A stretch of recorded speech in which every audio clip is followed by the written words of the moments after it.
Hi, welcome back to SPR Consulting's Testing Talk series. My name is Matt Rossier, and once again I'm joined by Nancy Castle, Executive Director of SPR Consulting's testing team. Thanks, Matt. I'm glad to be here today. So Nancy, last time we had you on, we talked about the difference between robust and fragile automation. Yes, there is a difference. And based upon the difference, if you choose to do fragile or robust automation, is going to impact the skills that you will need within your automation team. So what type of skills do you need? Well, it really depends. It depends upon what you're going to automate and also what tools that you have selected to be part of your automation framework. So for example, if you select to do API services level automation, then your automation engineers are going to have to understand services and know how to use tools such as Rest Assured, Postman, SoapUI, or SoapUI NG. But on the other hand, if you decide to do automation at the UI level, then there's lots of options when it comes to commercial or open source tools.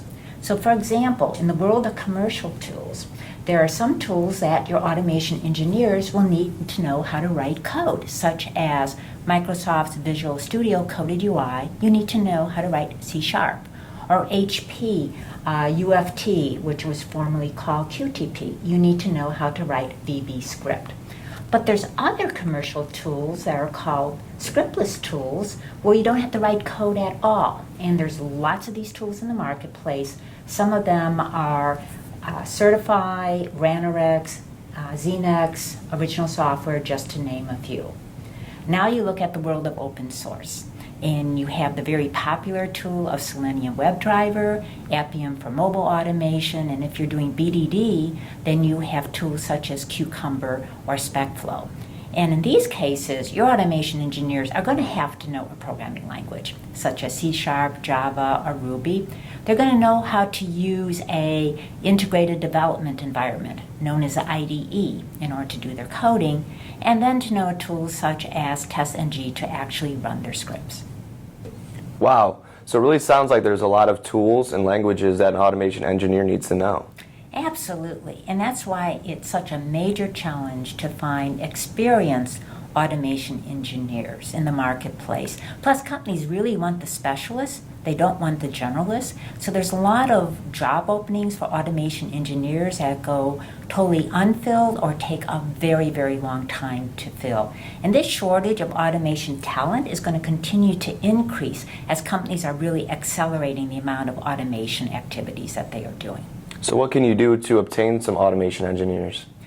Well, instead of competing in the marketplace for a scarce automation talent, why not build your own from the ground up? Because when you think of it, today's junior level automation engineers are going to be your future automation architects. Now, we have a very successful bootcamp program that we use partly to build our own workforce, as well as we help clients in order to build their automation teams. And there's three critical elements of this program. First, sourcing the right candidates. Secondly, the classroom training that we provide in automation. And third, the on-the-job training that they get as part of the mentoring. Now, our graduates from our bootcamp program rightfully tell us that it should be called a bootcamp because it's very selective and very competitive, and also there's very high expectations regarding skills development and their teamwork. Now, there's an article about our bootcamp that you can read by going to spr.com. Well, Nancy, it sounds like the bootcamp is giving these graduates a great chance at a test automation career. Absolutely, and we are passionate about our commitment to retool and provide jobs for people that are right here within the Chicagoland area.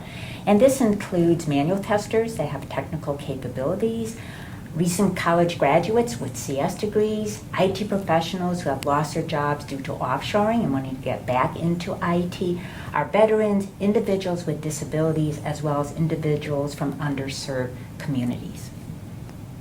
Well, Nancy, it sounds like it's a real win-win for companies and the Chicagoland's untapped talent.